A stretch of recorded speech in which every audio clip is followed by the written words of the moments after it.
Good morning, good afternoon, good night. Good night. I mean, we are having today a special event because we are in very three different time zones. Welcome Srijan Sandeep Mandal and Peter Gray. I'm Jimena Perry, the host of IFPH Explorers. And today we have a very special event, at least for me, it's very interesting. It's called a bibliography for South Asian public history. I'm going to present the speakers today. We have Srijan Sandeep Mandal. He's a historian, keen on researching and teaching legal history, the philosophy of history, and public history. He's currently an assistant professor of history at the Nalsar University of Law, Hyderabad. Before joining Nalsar, he was on the faculty of the Center for Public History at the Srishti Manipal Institute of Art, Design and Technology, Bengaluru. He's also the secretary of the International Federation for Public History. He holds a PhD in history from the University of Hyderabad, where his doctoral thesis was awarded the University Annual Medal for the best PhD thesis in the discipline. Thank you, Srijan, for accepting our invitation. And we also have Peter Gray. Peter Gray is a student, recently graduated. Congratulations, and researcher in ancient history, archaeology, global history, and recently public history. He has had a career as an educational planner, strategic analyst, and social researcher in the New South Wales and South Australian Public Services. He holds a BA in philosophy and psychology from the Flinders University of South Australia and recently completed a BA in ancient history from Macquarie University, Sydney. Now retired, he continues researching and writing in areas of historical interest. So, welcome. Thank you again for accepting our invitation, and the floor is all yours. Thank you, Jimena, for inviting us and inviting me to talk about this because we have heard of the reach of IFPH Explorers and how important it is to the IFPH's mission. And it is great that we are able to use the platform that the Explorers provides to talk about another initiative that the International Federation for Public History has been working on and that I have been working on over the last year. And this is, as the title of the talk says, a bibliography for South Asian public history. So first is, first, the question that I want to begin with in the talk is why did I and did IFPH feel the need for an annotated bibliography on South Asian public history? And so for that, I unfortunately or fortunately, and beginning with a line from an article that I wrote with my former boss, Indira Chaudhary, who founded and directed the Center for Public History at my earlier institution, the Srishti Institute of Art, Design and Technology in Bangalore, which is in South India. And we had begun this article, which was published in Public History Review in the year 2017, with this line that almost nothing that would be recognized as public history elsewhere is identified as such in India. Right? And the reason we had begun with this line is because we realized, and Indira had realized because she had been working as the founder of the Center for Public History for 7 years now, 7 years then, and had been working as a public historian even before then. And I had joined the center only a year earlier, but even I had very quickly discovered this, that it is not that there isn't a practice of public history in India. And what we later learned was that this is applicable to other countries of South Asia as well. That it is not that there is no practice of public history. It is just that there is no recognition that there is such a thing as public history, that there is a discipline called public history, that there's a concept called public history, which can be used to describe these sorts of initiatives that have taken place across the board in South Asia, specifically in India. This recognition was in some ways confirmed when we also tried to begin, unsuccessfully, unfortunately, a master's program in public history. So one thing to know about, say, public history in India specifically, and maybe even South Asia broadly, is that there are no graduate level or undergraduate programs in public history in the region. There just isn't. The Center for Public History was, I believe, the first one to try to offer a full-time program at the master's level in public history. And unfortunately, that experiment didn't quite succeed because we were never able to attract the number of students that we needed. And at that time, we also discovered that one of the biggest challenges that an instructor, an institution, a department might face if they are looking at something like public history to be introduced at the graduate or undergraduate level is, what do you teach? What are the courses that you design? And how do you go about designing these courses? And what are some of the readings that you can actually introduce students to so that they have a sense of not just the practice of public history in India or in South Asia, but have also a sense of what the scholarship has been on the discipline and on the practice of the discipline in the region. So that was an absence that we acutely felt. Now, one might very well argue that why do you even need to bother with something like recognition within the umbrella of public history?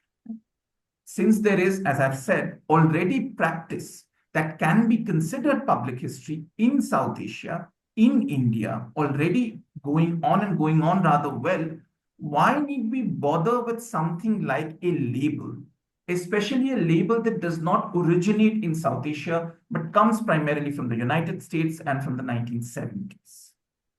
And again, to quote from that very same article in which we were trying to provide a lay of the land of public history in India, what we pointed out and what we advocated and argued for is that recognition of these practices as public history brings with it a formalization of practice, which allows for a sharing of the practice through recognized platforms and the coming together of practitioners under a common banner. And this has concrete consequences. This allows for funding to be attracted, because that is also a challenge, because without external funding or institutional funding readily available for public history projects, the practice of public history will also be scattered and will not really take off in any formal manner. And which in turn creates opportunities for employment. One of the biggest challenges that we had when we were trying to build the program was the question that all students, all interested students, and there were some, it's not that there were none, all interested students and their parents had this common question that what next after the student graduates? What sort of job opportunities do you provide? What sort of employment is there in this field of public history? And we felt that this is all connected, that only if you have employment opportunities, it makes the study of public history as a discipline and practice more attractive for students who may have otherwise become academic historians, but may not necessarily resonate with academic history. And the idea was that only through this almost cycle of having public history as a recognized field, having courses on public history, having programs on public history, having graduates in public history, having employed public history professionals, and having funding for projects on public history, all of them come together to bring the discipline to life in a context or in a region where it hasn't yet come to life in a formal, recognized manner, but only in terms of stray practices. That is what's going to provide, in some ways, a manner to achieve a larger social goal of public history, which is to have the past of communities, especially communities on the margins of society, represented authentically and ethically in a manner that has hitherto not been done. So that was an absence that I had come to recognize, thanks to Indira Chaudhary, thanks to the Center for Public History, and thanks to my own experience of working at the center on its faculty, that this is a problem, that we have a practice, we need to formalize this practice. And we need to create ways in which some education, some instruction, some training in public history could be provided. So one of the lessons that we learned from our own failure of, say, trying to get the public history master's program off the ground is that maybe a full-time program exclusively dedicated to public history might be a tall order to achieve in the very beginning. But a thing that can be attempted is for us to work with departments of history, to work with institutions that already offer undergraduate instruction in history or postgraduate instruction in history, and get them to think about introducing courses in their curriculum, which is on public history, which could be simply an introduction to public history or South Asian public history or oral history or something like that. That seemed far more feasible. And it's something that I became more acutely aware of when I was recruited or at least offered a position in the year 2022 at a university, a well-known university with a thriving undergraduate program in history, which was interested in starting a concentration or a specialization, as it were, in public history. And they were looking to recruit someone who had experience of teaching public history and doing public history, that, hey, why don't you come in and design a few courses, both at the introductory level and at the advanced level, both at the mandatory type of course and at an elective type of course, so that students, graduates understand that, hey, public history is an option that is available for students. And that's something that they can actually avail of as a potential career option if academic history is not their thing. And again, although that is an opportunity that I could not take up, what it showed me the potential that this is a nice way of promoting the formalization of public history. But then again, based on my own experience of teaching public history, and we did have a couple of students who took the program and whom we did teach public history, was that if you're going to design a course on public history, you need readings, you need resources. And these readings and such resources are not readily available. Yes, of course, we can all trawl the internet as we all do and try to identify resources, but that is not always easy to come by. You may not have enough time, you may not have enough insight or knowledge, and you may not have a community with whom you can discuss the designing of such courses, discuss potential readings and resources, and therefore something like an annotated bibliography or a bibliography on public history in South Asia or public history scholarship in South Asia would be helpful. This need was further cemented for me, or rather, annotated bibliography or bibliography as a solution to this problem of how to encourage teachers, instructors, institutions, departments, programs to start courses on public history was when I joined my current institution, where I teach a course on legal history. And when I was first designing this course in the year 2022, I found this resource.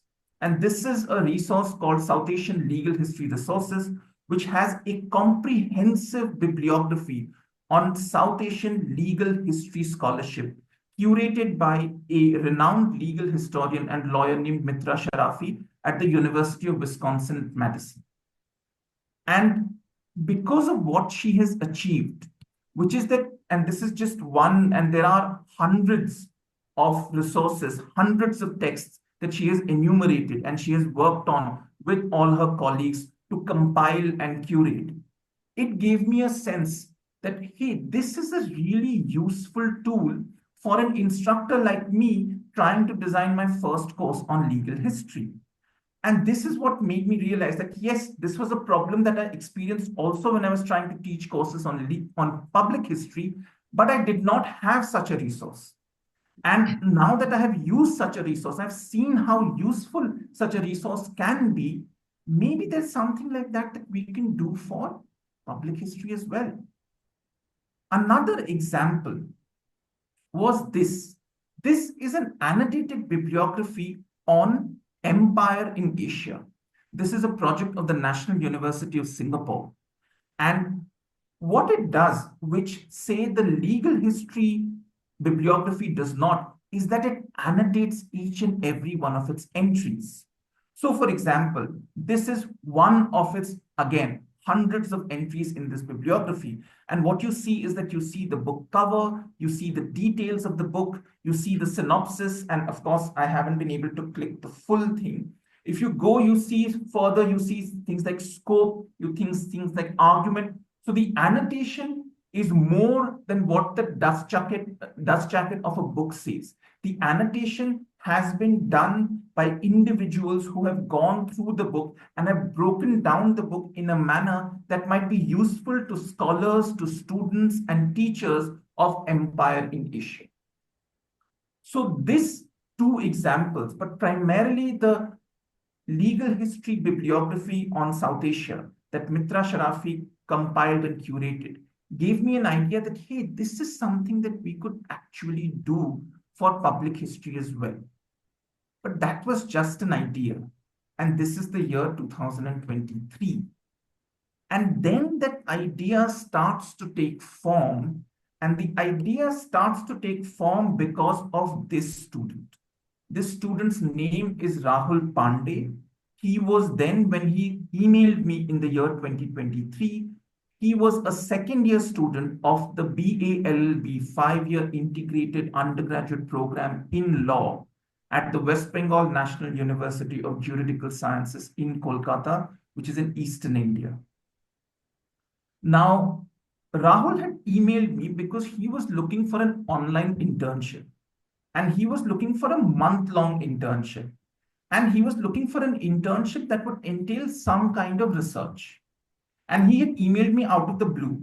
I knew nothing about him, and I had not heard of him before this. So he emails me out of the blue, and he tells me that he's interested in an online internship. Would I be willing to provide him with one? Now, at that time, I had, of course, no internship in mind. I had no project in mind. But I had already become part of, for at least a year then, a member of the steering committee of the International Federation for Public History. And the IFPH, of which Jimena is a member as well, is very open-minded in the kind of projects that it introduces, it allows its members to pursue. And it encourages its members to pursue. It encourages its members in the steering committee to pursue. So what I basically did was I proposed the idea to my colleagues on the steering committee of IFPH that, hey, there is a student who's willing to intern with me. I don't have a ready-made project at the moment, but I have been kicking around this idea of compiling and putting together an annotated bibliography on public history scholarship on South Asia. Would that be something that the IFPH would be willing to support, would be willing to host on their website? Because it's one thing to create an annotated bibliography, but the bibliography needs to also find a space. Right? The bibliography needs to be hosted somewhere. It needs to be so that there is a platform available for it and someone might encounter it. Otherwise, it's a useful exercise for me, but it's not an exercise that actually helps anyone else. Right? So there is this need that an IFPH really stepped in and they were very encouraging. All my colleagues in the steering committee, including Jimena and the president, Tanya Evans, they were very encouraging of this idea because the idea and the goal of the International Federation for Public History is to internationalize the public history movement and public history as a discipline.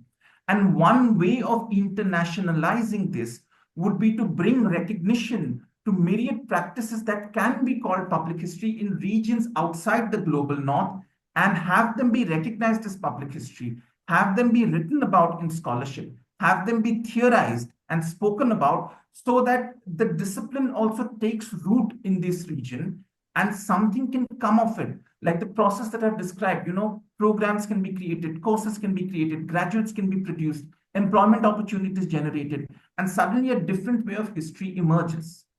So once I got the go-ahead from IFPH, from my colleagues on the steering committee, what I did was that I worked with Rahul and we worked for a month and we created the original sense of how is it that we will proceed with this.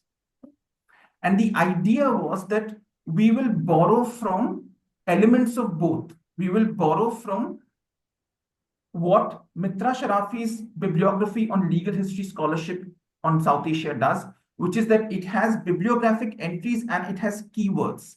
which allow for easier searches to take place for every single entry in the bibliography. And we will borrow from the annotation practice that the annotated bibliography of Empire in Asia does. Of course, because it was a new experiment and we didn't want to be too ambitious, the idea was that, okay, keywords and abstracts are usually available for both for journal articles, for book chapters, and even for books. So the idea would be that we will not necessarily create annotations of our own in the same way that the annotated bibliography on Empire in Asia is doing at the moment in the very first phase of the project. But what we will do is that we will compile it together. We will put together a list of resources, texts, specifically scholarly texts that we are able to identify that can be considered part of public history scholarship as it is globally understood. And we will put them all together in a compiled form. We will take the keywords that the publisher has already put out for these entries, and we will also borrow the abstract that they have put out, and we will collect all of them in a single document. So from that very first phase, what then started happening was that we initially decided that we will restrict ourselves to things that can be considered scholarship. So that was an important distinction. And I'll talk about it towards the end as well in terms of the future goals of the annotated bibliography. But in its very first phase, in its inception, the goal was to identify scholarly texts. Because, as I mentioned earlier, there is some practice of public history that is already happening in South Asia. What is required is not just the practice, but also scholarship on South Asian public history. Because in an institutional context, in a program setting, in a course setting, scholarly texts are key to the designing of courses, key to the instruction and training that students receive. So putting together a list of or a bibliography of scholarship on public history in South Asia was our key goal. So we then divided the bibliography into categories of scholarly texts. The journal article being the principal category. We all know that there are a number of journals that do publish scholarship on public history. And there are other journals which have published material, published article, which can be considered public history scholarship, but may not be consciously recognized as such even by the authors or the journals. So the idea was journal articles will constitute in some ways the majority, followed by, say, books or book chapters.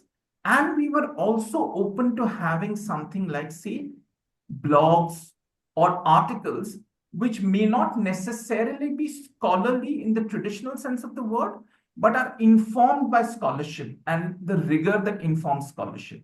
So an example of this would be that the IFPH maintains a blog, the public historian maintains a blog, and there's the International Public History Journal also maintains. So there are these blogs that are available that are written by public history historians, public history scholars that can actually give you scholarly content without necessarily its length, footnotes, or that kind of structure. So that's why we wanted to also make space for blogs and other kinds of texts. So basically, we decided to divide the annotated bibliography into three: having journal articles, having book chapters, and have book chapters of books, and having blogs. And then the idea was that on a weekly basis, what we would do is that we would meet, Rahul and I, and this practice then continued also, where the idea was that he would identify texts that he believed could become part of public history scholarship, could become part of this bibliography. I would then look at them and we would have a discussion on why I think this could be part of the bibliography or why I think it should not be part of the bibliography. It was a learning exercise for both of us. In his case, he was exposed to public history for the first time, and in just trying to look for scholarship that can be considered public history, he was also clarifying his sense of what is public history.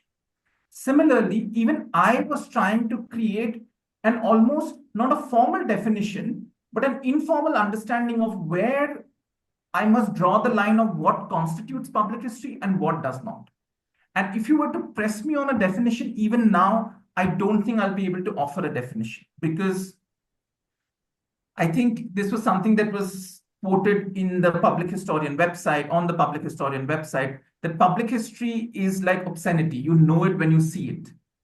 It's very difficult to define because it tends to elude comprehensive definition. So that's also not something that we attempted in the bibliography at all, which is why there might be texts that as a reader, you might disagree with as whether or not it can be considered public history. Some of it are on the border, some of it not.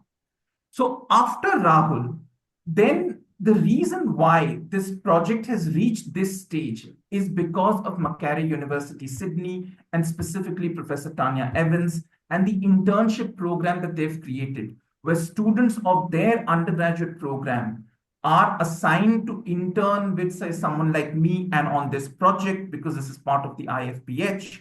And then they work with me for almost a semester. And because they work with me for, I think, 15 weeks, where they are required to dedicate 5 hours each week, so that's 75 hours, that has truly turned a very small idea into the almost near complete version of the annotated bibliography that we have now. So I must therefore thank the 3 interns that I have had from Macquarie University: Piper Simpson, Peter Gray, and Henry Cohn. And you will hear from Peter in a bit. But say what Piper contributed to this project was that after Rahul had finished in a month, she was the one who, on a weekly basis, over 15 weeks, managed to put together a very sizable selection of texts that could become part of this annotated bibliography. And without her initiative, because when she started, there were not many texts there, there were about around 30. So because of her initiative and the internship work that she did, she managed to bring it to a level where we had, I think, almost crossed 100. So then the bibliography started to become a reality, because if it's a bibliography that will be made available to scholars, to practitioners, to students, to instructors in universities across the board, then it needs to have a substantive number so that people can pick and choose and they're not stuck with only that same set of texts. And then the last intern that I have at the moment, who's still working with me at the moment, is Henry. And Henry has been instrumental in putting together the sort of the final bits of preparing this annotated bibliography for publication. So this annotated bibliography has yet to be published, but it will be published very soon. And Henry has been working with me over the last few months, putting together the final touches. Because as you may remember, what I had mentioned was that we were borrowing the keywords and the abstract from the publisher's website and from the author, what the author had provided. But in dozens of texts, that was not necessarily the case. There was either no keywords, or there was no abstract, or there was none of both. So in those cases, Henry has, for instance, gone through each, and he has identified the keywords that he feels works for that particular piece of writing, and he has tried to put together an abstract. And that is what has allowed this bibliography to reach its completion. And so let me give you a sense of what this. So this is a typical entry. And this is an entry of an article that Indira Chaudhary, the person with whom I wrote that original article, which began this idea, from Public History Review last year. The reason why I picked in some ways Indira's article is because of 2 reasons. Indira is a pioneer in trying to bring public history to India, and not of my design and doing. Her work constitutes 11 entries in the bibliography. So she is the most cited person in the bibliography. So that's why I felt that I'll use her work as an example. So the idea is that there is a numbered text, and then you have the text cited according to the Chicago manual, and you have the link, the official publisher's link provided, so you can click on it and you can see if your institution has access to it or not, or then you can try to request access. The keywords are something that are not always there. In this case, some of the keywords were there in the article, the others have been put in. And then the abstract is something that was readily provided in this case, but it's not provided in another case. And this journal article is interesting because it's talking about a genre of hard copy books called the archival book that Indira created in the late 1990s and early 2000s to try to represent a creative way in which the archive could be visualized for the reader. And in this article, she describes how the archival book is a contribution to public history practice. And this article is in turn a contribution to public history scholarship.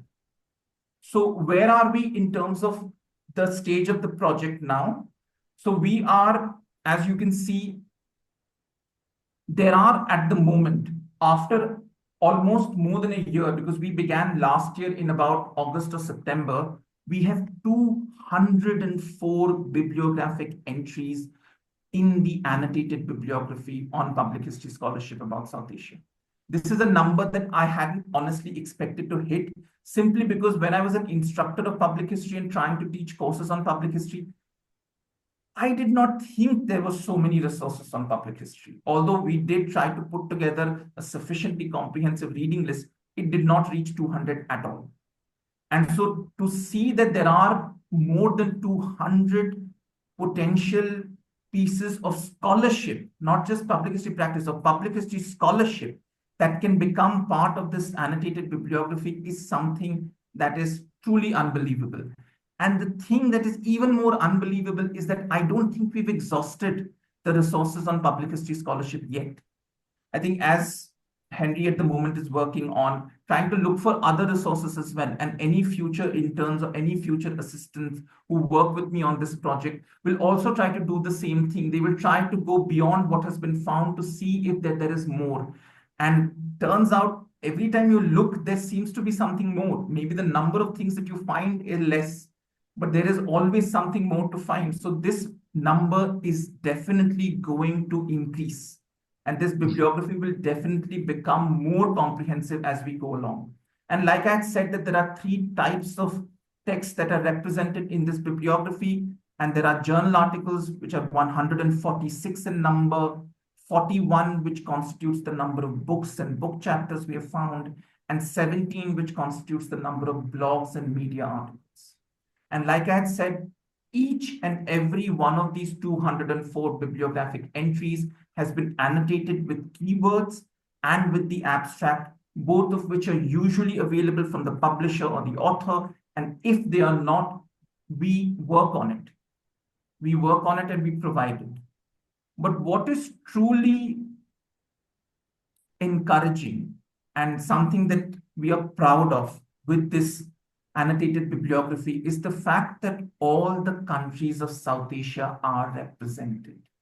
So if you look at a definition of South Asia, these are the countries along with Maldives that is usually considered part of South Asia, although both Afghanistan and Maldives are a bit of a stretch.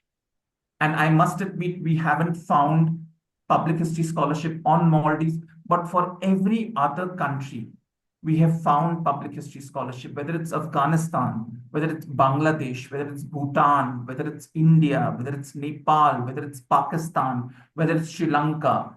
There is public history scholarship, not just practice, public history scholarship produced on all of these countries that are part of the bibliography. And in a way that will not make you feel that India, by virtue of the fact that this project begins in India and I am from India, and I teach in India and I work in India, that India overtly dominates. I must admit that India represents the largest share, of course, of public history scholarship, but it's not the only thing. And I now want to introduce you to Peter Gray, who of all the 4 interns that have worked on this project, has made this most important, the most significant, and the most consequential contribution.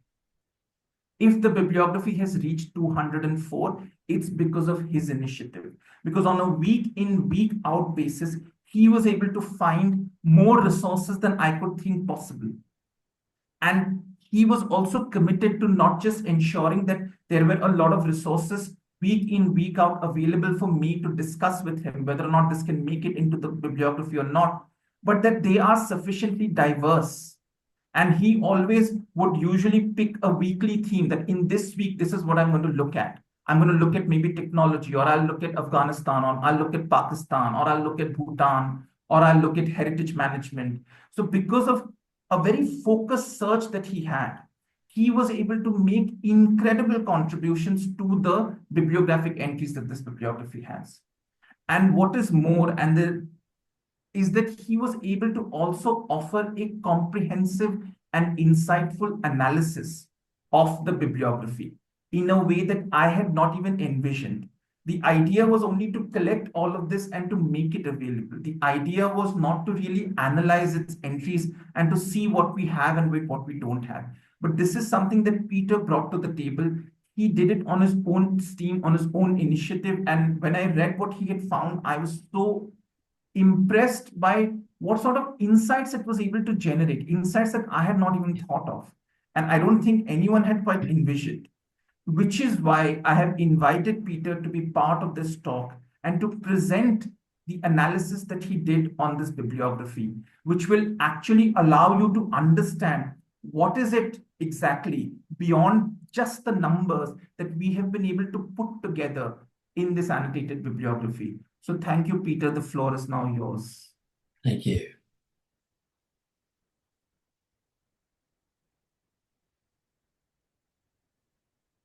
You need to share, Peter. I'll just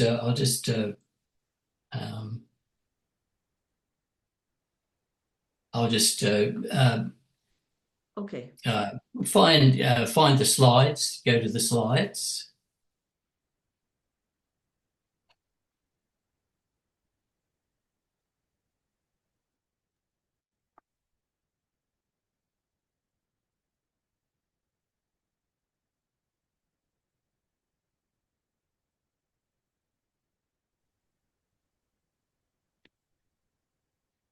Yes, I'm not an expert at Don't worry, but I made you co-host, so you should be able to share without a problem. But if you have a problem, let me know.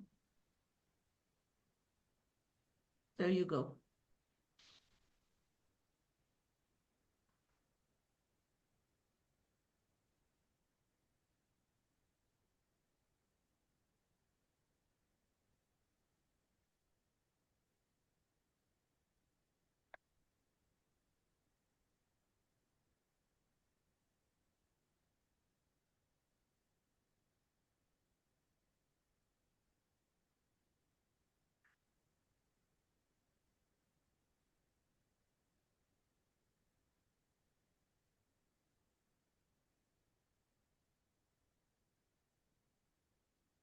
What if you double click the file? yes, I should be able to do that.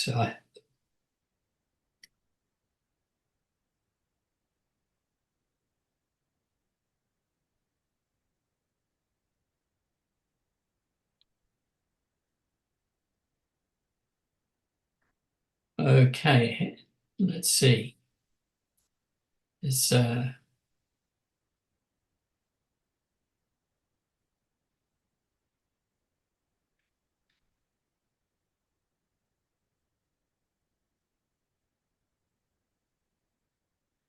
Is that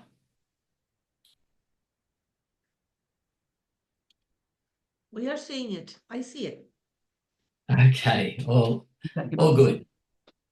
Fantastic. All right. Well, look, I must say that I just regard it as a privilege to work on the project with Srijan, and I'm yeah. I thank you for your kind words. It was just one of the things that I thought when I began to look at the project was exactly what does public history look like in the South Asian context. And to start with, I thought, well, if I had a look at all the works that were on the annotated bibliography and began to do a little bit of an analysis of them. So what I did was I took all the existing entries, put it onto an Excel spreadsheet, and then I classified it according to author, to the journal that it was published in, to the field of study that the article looked at. And so I just made a series of categories. And that gave me a pretty good idea of what exactly was on the annotated bibliography. And I used that information to then launch my searches on a weekly basis. So that was the genesis of it. And with each new article that was identified, I put that on the spreadsheet. And then I developed some other categories as well to analyze all the material. So what I want to do today is just give you a brief overview of the analysis that I conducted. So that should take me. Okay, can you see slide 1? Okay, all right. Well, slide 1 shows the percentage of entries by type of resource. As Srijan has already gone over that, but it's basically journal articles made up about 72% of the annotated bibliography, and with 20% on books, book chapters and reviews, and then 8% on blogs and general articles. And again, looking at percentage of entries by country or region of focus, as Srijan mentioned, the largest number, which is understandable, was from India. But we also had a representation from all the other nations in South Asia, and with Afghanistan 4%, Bangladesh 9%, Bhutan 3%, Pakistan 8%, Sri Lanka 8%, and then we also had Nepal, and there were a number of articles in which were jointly looking at India and Pakistan, others looking at Pakistan and Bangladesh, and then some which were just focused on the whole region. So we've got a fairly good coverage, I thought, of articles from around the region.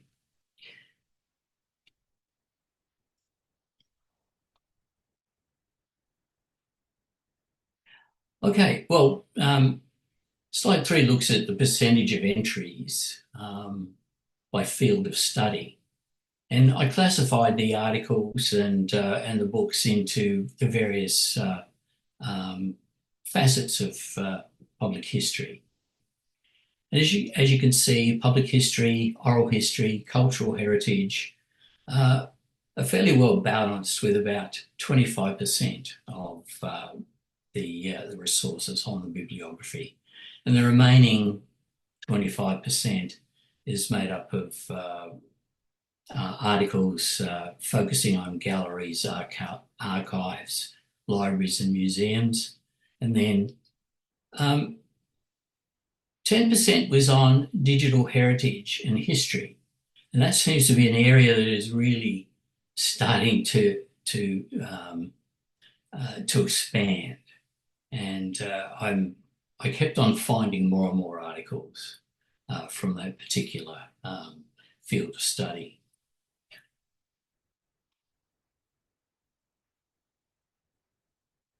The slide 4 gives some idea of some of the most prolific authors that contributed to the annotated bibliography.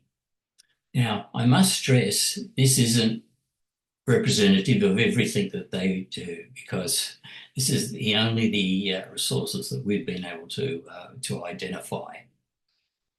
So, and in total, there was about 230 people that have authored or co-authored works on the annotated bibliography. Okay, so what we have in this particular slide is looking at the various authors that contributed the most articles. And of course, Indira Chowdhury, she's the most prolific writer on the subject. So the slide will show you some of the areas of research that the various authors are focused on, and the country of focus of their research. So in total, there's about 60 works contributed by those researchers.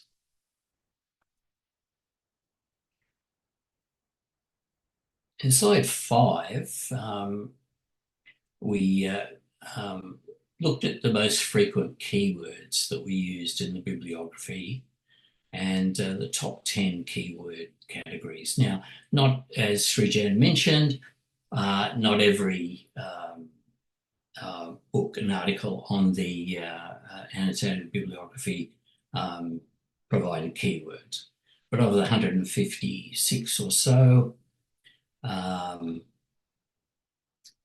these are the main categories. Of course, the largest number were words relating to the national focus of the article, either India, Pakistan, Bangladesh, Sri Lanka, Nepal, etc. The next largest category was that of words relating to culture or cultural. Again, as history and historical, yes, we would expect that. Heritage was another large category. And then there was quite a few studies, and this is understandable, that relate to the partition of India and Pakistan, and also the wars of liberation in the region. Then you have keywords, museums. Again, you have oral, as in oral history. Memory, memorial, and memorialization also had a large category. And then there were words related to war, conflict, violence. And then the other large category was post-colonialism, colonialism. So that gives you a bit of a flavour of the keywords people are using to identify their works. Well, and this particular slide is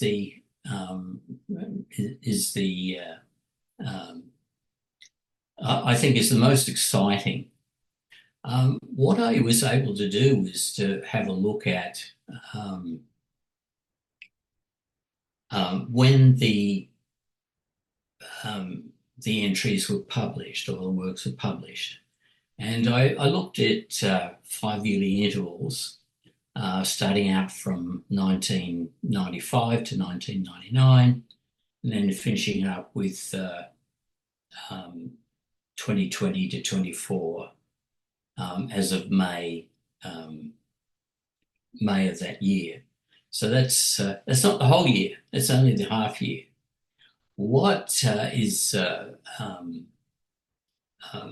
I think what really stands out to me is that if you look at the graph, it just keeps on growing. And just a few statistics from that. 87% were published between 2015 and May 2024. 70% of works in the bibliography were published between 2015 and May 24, so the last decade. But the highest number of entries, over 41%, were published in the 3-year period between 2020 and May 2024.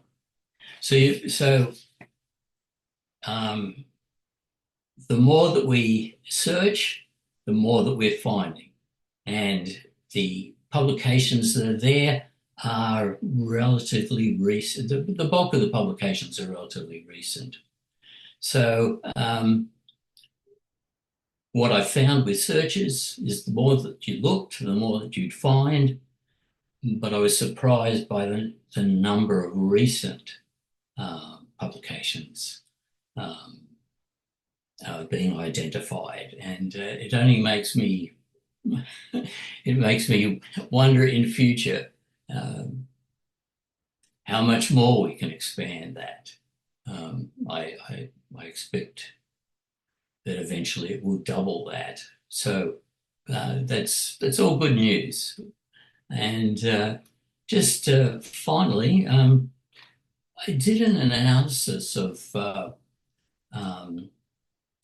the journals, the category of the journal article, and the types of journals. Now, I won't go through them all now because you'll be able to see that on the website when it comes out.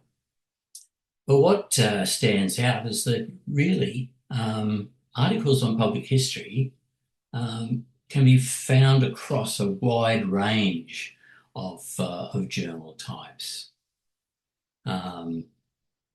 So, for instance, with public history, you can find articles, public history journals, South Asian studies and regional studies, humanities, international studies journals, and social sciences journals.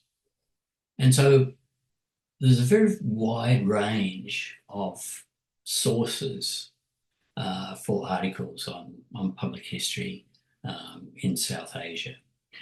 So that's just a very, very brief overview of the analysis that I did. And as I said, when it comes when it's published on the website, you'll be able to see a lot more of the details. So thank you very much. That concludes my part of the presentation. Thank you so much, Peter. It was lovely to see you talk about stuff that you've now written about, and like I mentioned, that when I first saw this, I was like, okay, wow. I firstly did not know that one could analyze the bibliography. I understand that bibliometric analysis is a thing, but I didn't know that one could do this on this annotated bibliography, and that will yield so much insights and so many promising directions for how to continue this. And like Peter mentioned, a particular point of pride was the fact that so much of the scholarship is so recent. And this could be indicative of one of two things. It could be simply the bias of the search itself, that because we are searching for these resources online, and many of these resources would be more easily available online if they're published recently. But it could also be indicative of the fact that public history scholarship on South Asia is growing. Like I had said, public history practice had already existed, as we had found when we had written about it. But here was evidence to suggest that there might also be a corresponding increase in public history scholarship on South Asia. which means that, and given the fact that India, the other point of pride I would say is the fact that India constitutes less than 48% of entries in the annotated bibliography. And one can usually quite legitimately say that India usually plays big brother when it comes to South Asia. And South Asia in many cases tends to be simply synonymous with India. So thanks to Peter and the effort of other interns, namely Piper and Rahul, we were able to avert that. We were able to avert again an overt domination of India and scholarship that emerges on India, about India, from India in this annotated bibliography.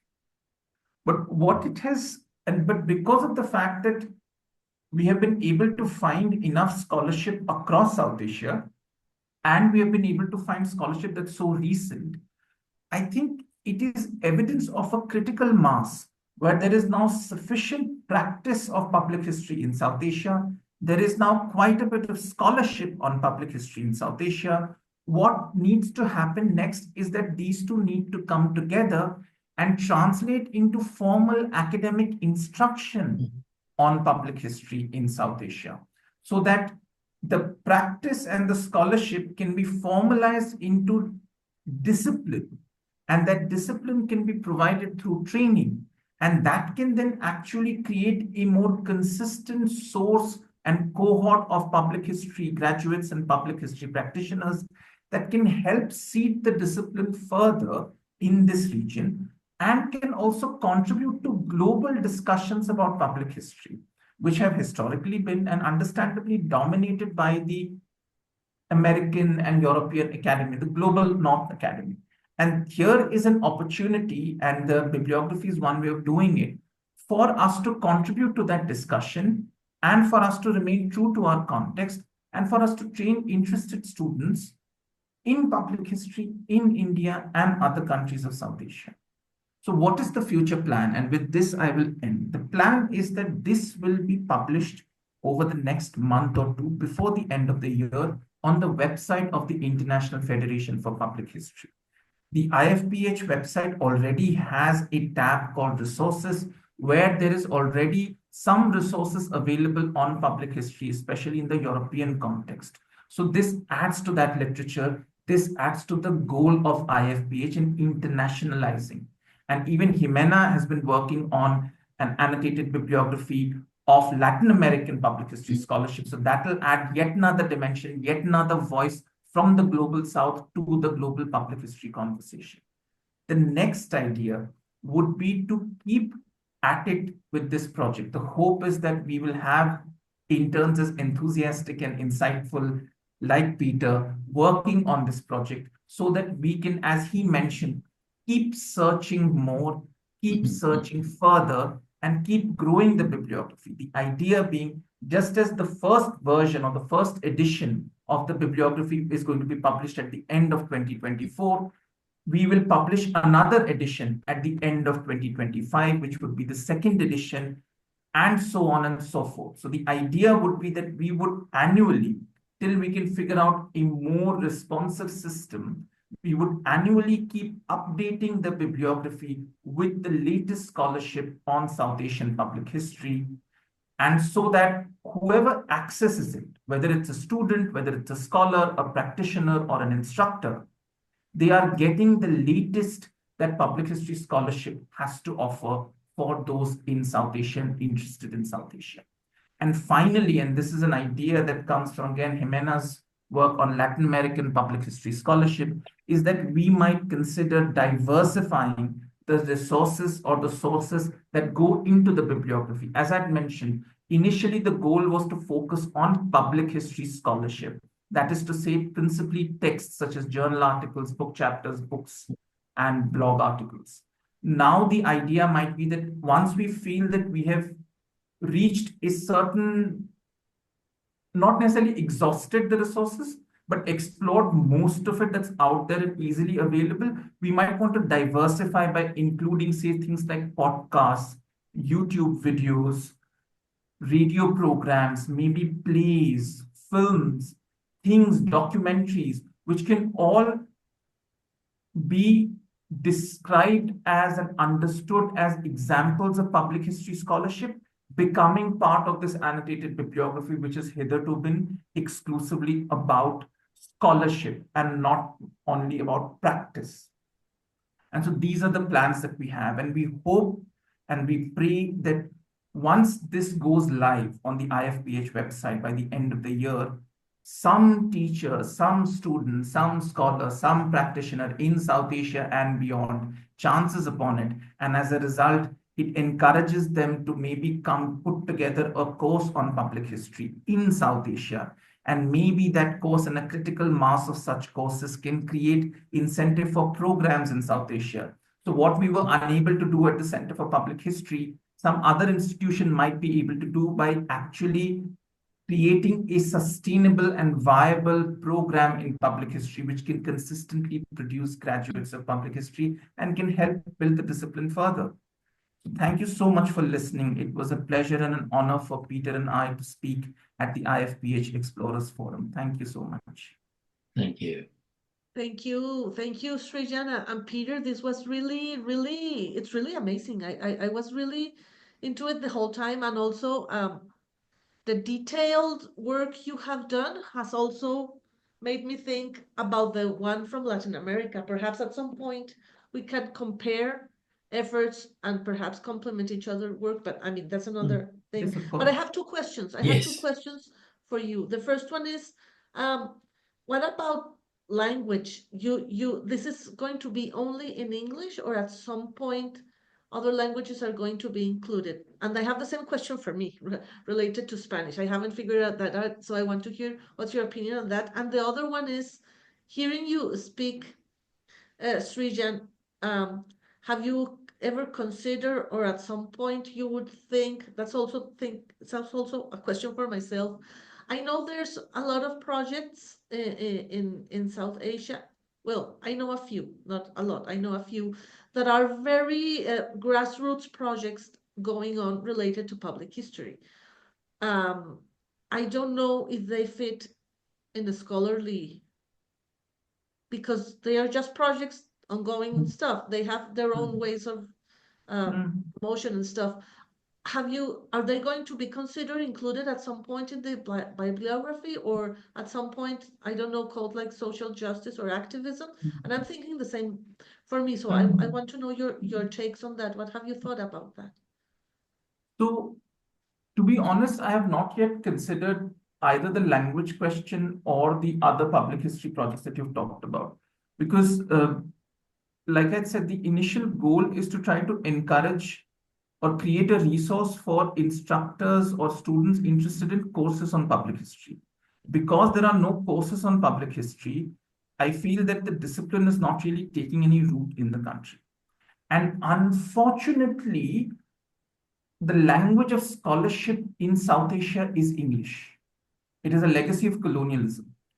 You go to most universities in South Asia, they will have English as the language of instruction. English is not just the dominant, I would say that it's the exclusive language of scholarship in South Asia, on South Asia, by South Asians.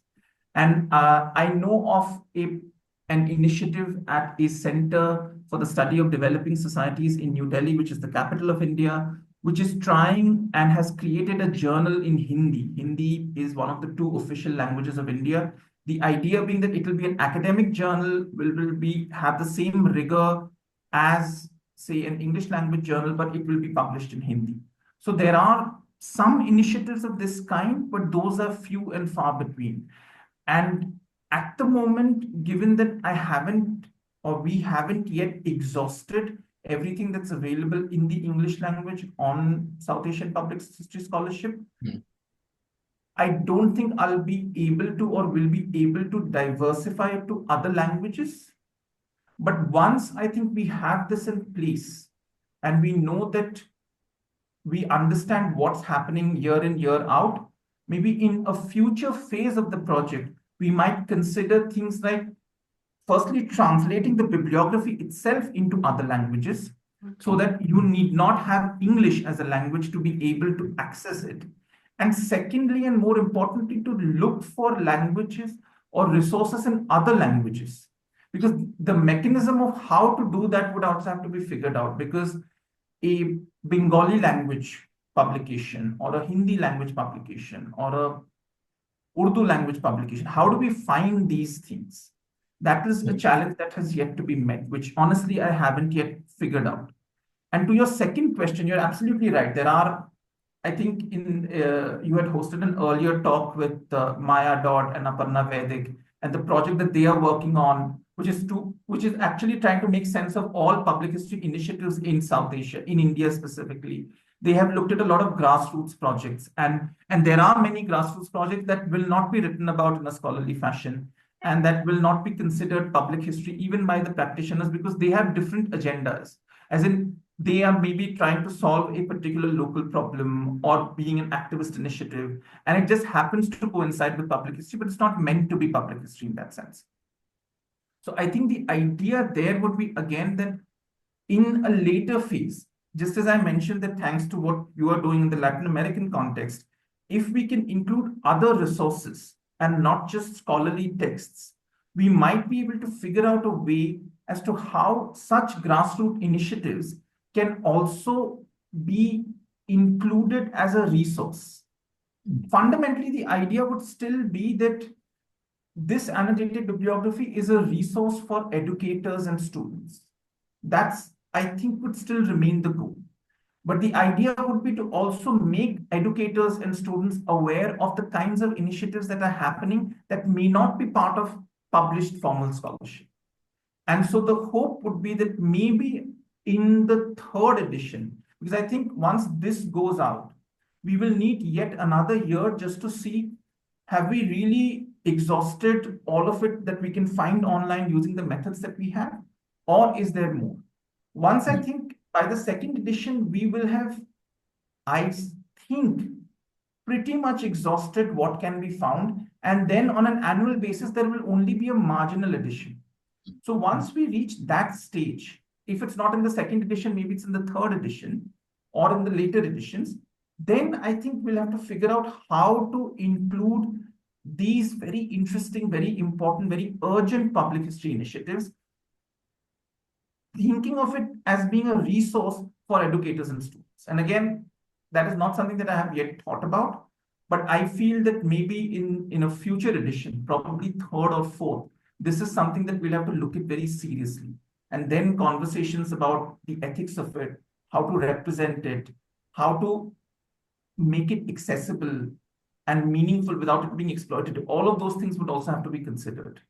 But that is, at the moment, a future, not the present of this project.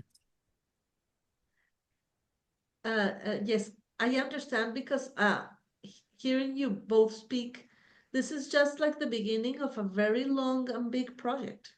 Yes. As Peter was mentioning, and you also, Srijan, the more you dig, the more you find.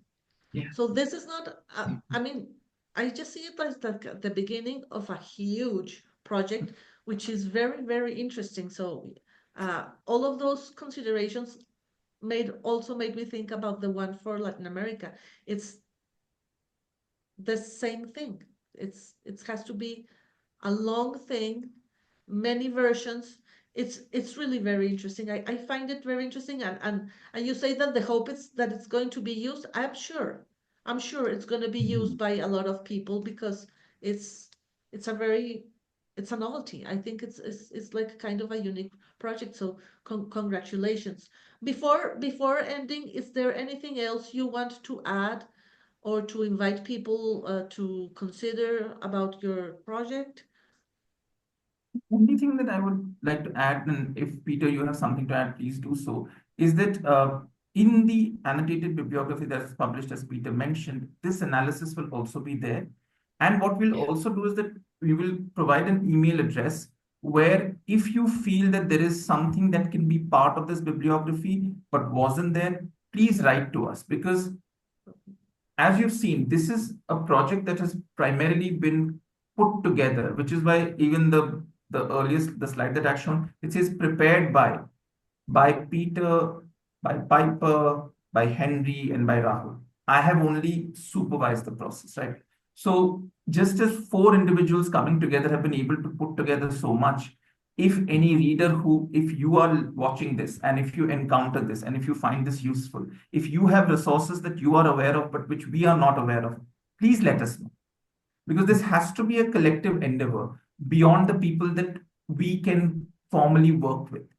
And the more people who participate in it, the more democratic this bibliography will become, and the more useful and more meaningful it will become to anyone who's interested in public history in South Asia.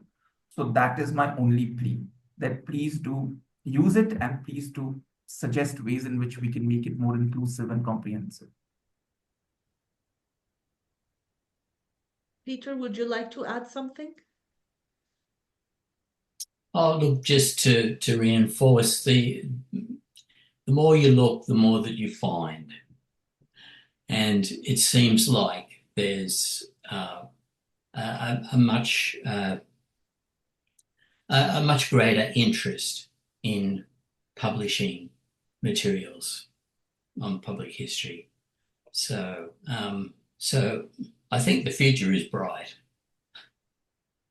Yeah, it's bright and full of many interesting possibilities. Thank you very much, Srijan and Peter, for accepting the IFPH Explorers invitation. This was really, for me, it was very inspiring. It's a huge project. It it shows that you have done tons of work. So my hope is to see it published like very soon. Perhaps you can also add like a small writing piece to publish in the blog so we can also spread in all our social media. And thank you very much. Thank you very much for being here. I hope to see you in a year to see how this has been, how it developed, and your impressions, and if you have any feedback after a year.